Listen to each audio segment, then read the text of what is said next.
How to get rid of small ground bees. Bees have several different ways to nest, including in communal nests or underground burrows.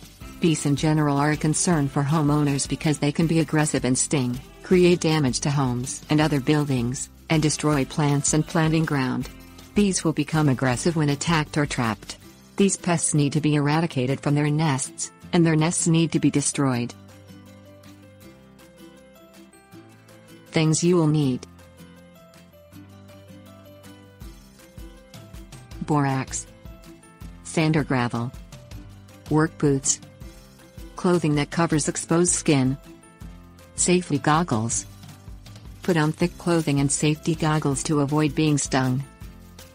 Locate all of the underground burrows from small bees.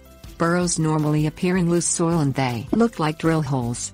The holes are typically around ½ inch in diameter, and they can be anywhere in your yard, so a thorough inspection is necessary.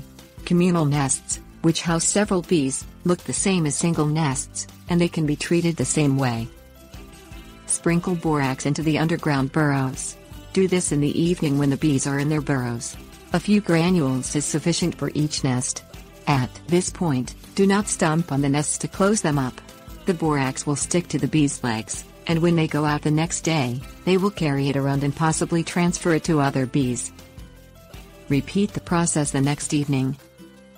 Stomp down or fill holes with sand and gravel the day after the second treatment.